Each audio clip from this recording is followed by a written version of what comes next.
जाने अनजाने में हम कुछ ऐसी गलतियां कर देते हैं जिसका पछतावा हमें फिर बाद में होता है, और जब हमें उसे गलती का पता चलता है तो बहुत देर हो जाती है। तब तक हम बर्बाद हो चुके। चलिए लिए एक साधु की कहानी। आज इस कहानी में मैं आपको वही बताता हूं कि इंसान की कौन कौन सी गलतियां हैं जो इंसान को बर्बाद कर देती है। अपनी बर्बादी के कारण पता चल जाए तो हम अपने जीवन को सुखमय बना सकते हैं। बहुत समय पहले की बात है। एक नगर में एक धनी सेठ रहा करता था।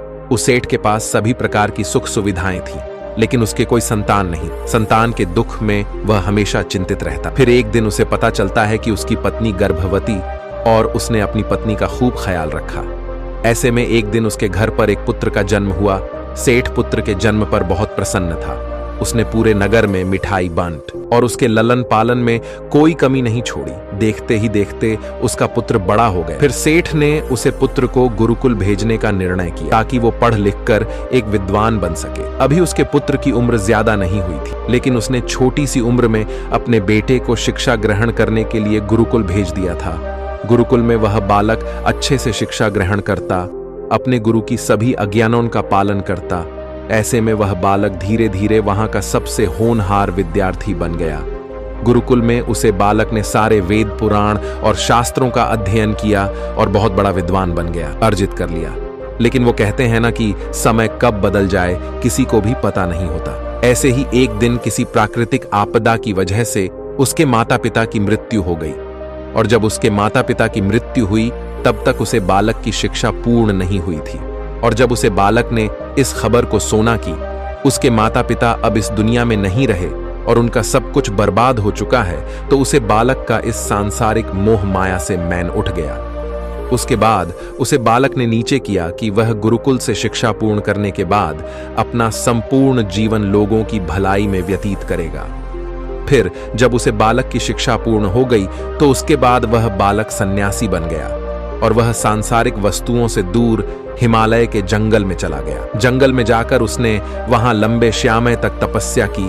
तपस्या पूर्ण करने के बाद उसे सन्यासी ने लोगों को शिक्षा देना आराम कर दिया। समय के साथ साथ उसे सन्यासी की चर्चा चारों तरफ होने लगी और दूर दूर से लोग उसके पास शिक्षा ग्रहण करने आने लगी, और बहुत से लोग उनके पास अपनी समस्याओं का समाधान खोजने के लिए भी आने लगी। सन्यासी सभी लोगों की समस्याएं बढ़िया आसानी से सुलझा देता, जिस वजह से वह पूरे राज्य में मशहूर हो गया था। लेकिन जिस नगर में वो रहता था उसे नगर का राजा एक क्रूर व्यक्ति था। जब राजा को उसे सन्यासी के बारे में पता चला तो उसने उसे सन्यासी से मिलने का निश्चय किया।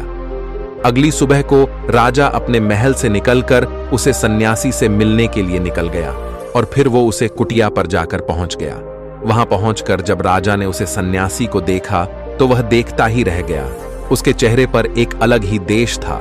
जब वह सन्यासी के पास पहुंचा तो उसे बड़ी अपार शांति का अनुभव हुआ। उसे राजा ने उसे सन्यासी को प्रणाम किया और मेरे पास बैठ गया और उसे वार्तालाप करने लगा।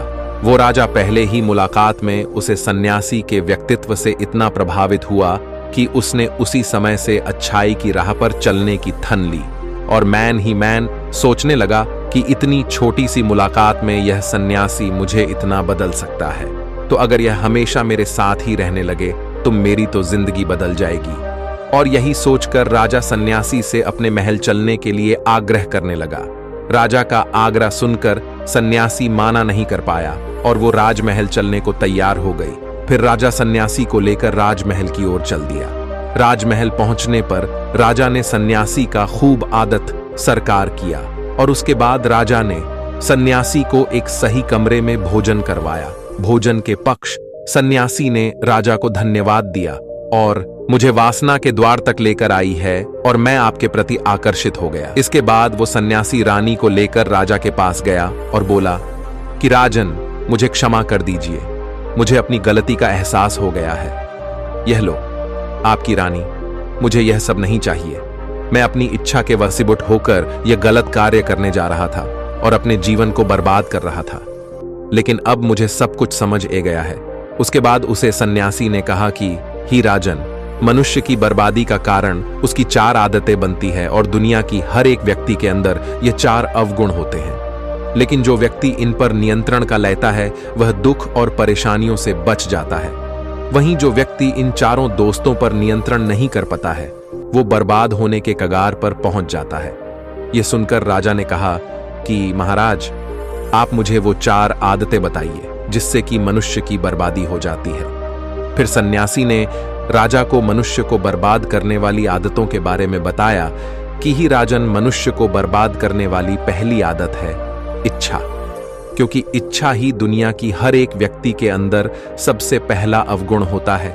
और जो व्यक्ति अपनी इच्छाओं को नियंत्रण में नहीं रख पाता है वह जीवन के किसी भी क्षेत्र में सफल नहीं हो पाता है, क्योंकि जैसे ही उसकी एक इच्छा पूरी होती है वह दूसरी की ओर बढ़ाने लगता है, और दूसरी पूरी होती है तो तीसरी इच्छा उसके मैन में जागृत हो जाती है, और फिर ऐसे करते करते इच्छाओं पर नियंत्रण ऐन होने के कारण इसी जाल में ऊर्जा रहता है और दुखी सकता है। इसीलिए राजन, जब हम इच्छाओं पर नियंत्रण का लेते हैं तो हम हमारे मैन पर भी नियंत्रण का लेते हैं, और जब हमारा मैन हमारे बस में होता है तो हमें सुखी सुखी प्राप्ति होती है। फिर जो हम चाहते हैं वही हमारे साथ होता है। फिर सन्यासी कहता है कि ही राजन, मनुष्य को बर्बाद करने वाली दूसरी आदत है वासना। वासना का जन्म हमारे मैन में उठने वाली इच्छाओं से होता है। जिस प्रकार इच्छा का कोई अंत नहीं होता और मनुष्य वासना के जाल में फंसता ही चला जाता है। वासना के वशीभूत होकर मनुष्य को कुछ भी नजर नहीं आता है। आज तक जितनी भी लड़ाइयां हुई हैं उनका सबसे बड़ा कारण स्त्री को पाने की इच्छा ही रही है। स्त्री के प्रेम में वासीभूत होकर राजा महाराजाओं ने आज से पहले बहुत सारे युद्ध किए। रावण ने संसार का सबसे बुद्धिमान व्यक्ति था, लेकिन उसने भी माता ताकि सुंदरता की। फिर मैं आकर अपना सब कुछ बर्बाद कर लिया। उसकी मृत्यु का कारण एक स्त्री ही बनी थी। कहीं राजा महाराजा तो युद्ध में इसलिए हार गए क्योंकि वो लोग स्त्रियों से रासलीला रचने में ही रह गए। ईश्वर ने तो स्त्री की उत्पत्ति इस संसार को बढ़ाने के लिए की है, लेकिन आजकल लोगों ने इसे अपनी वासना का शिकार बना लिया है, अपने मनोरंजन का साधन समझने लगे हैं। और जब उन्हें अपना यह मनोरंजन नहीं मिलता तो वो पागल हो जाते हैं और ना जाने क्या क्या कर बैठते हैं। इसीलिए ही राजन, जितना हो सके उतना वासना से दूर रहना चाहिए। फिर सन्यासी कहता है कि हे राजन, मनुष्यों को बर्बाद करने वाली तीसरी आदत है क्रोध, क्योंकि जब मनुष्य की वासना की पूर्ति नहीं होती है तो उसके अंदर क्रोध उत्पन्न हो जाता है, और जब व्यक्ति को क्रोध आता है तो उसे पर उसका नियंत्रण नहीं होता है, और फिर वो क्रोध में आकर कहीं गलत निर्णय ले लेता है। वो दूसरों को भला बुरा का देता है, गलियां निकल देता है, और जब उनका क्रोध शांत होता है तो उन्हें अपनी गलती का एहसास हो जाता है, लेकिन तब तक तो सब कुछ बर्बाद हो चुका होता है। क्रोध के कारण मनुष्य के कहीं बने बनाए काम भी बिगड़ जाते हैं। जब मनुष्य के भीतर क्रोध उत्पन्न होता है तो वो अंदर से बहुत कमजोर हो जाता है, और एक कमजोर मनुष्य कुछ भी नहीं कर सकता है, उसे कभी भी सफलता हासिल नहीं हो सकती। क्रोध हमारे भीतर तनाव को उत्पन्न करता है, और अगर एक बार हम तनाव में चले गए तो हमारा पूरा जीवन बर्बाद हो जाता है। फिर सन्यासी कहता है कि ही राजा, मनुष्य को बर्बाद करने वाली ज्योति आदत है लालच ही राजन। लालच का फल सदैव बुरा होता है। लालच में पड़कर हम बहुत से लोगों का बुरा कर देते हैं। हर मनुष्य के जीवन में कभी ना कभी ऐसे अगर अवश्य आते हैं जब वह लालच कर बैठता है, और अधिक पाने की लालसा में वह कुछ ऐसा कर बैठता है जिससे जो उसके पास था वह उसे भी गवा देता है। क्योंकि जैसे ही व्यक्ति की एक इच्छा पूरी होती है उसका लालच बढ़ जाता है और उसके मैन में और कहीं जन्म लेने लगती है। जो व्यक्ति लालच करता है वह कामयाबी से कोसों दूर रहता है, क्योंकि एक ना एक दिन लालच का दुश्मन सामने आता ही है। अगर हम समय रहते ही लालच को त्याग दें और उसकी फेर में ना पड़े तो हम एक सफल व्यक्ति अवश्य बन सकते हैं। फिर अंत में सन्यासी राजा से कहता है कि हे राजन, अगर मनुष्य चारों आदतों को छोड़ देता है तो उसे जीवन में सफल होने से कोई नहीं रोक सकता। जो इन आदतों को नहीं छोड़ता है उसे जीवन में बर्बाद होने से कोई रोक सकता। मैं एक सन्यासी होकर इसकी फिर मैं पद गया था, तो सामान्य मनुष्य तो इससे बच नहीं सकता। इसीलिए ही राजन, मनुष्यों को इन आदतों से हमेशा बचाना चाहिए।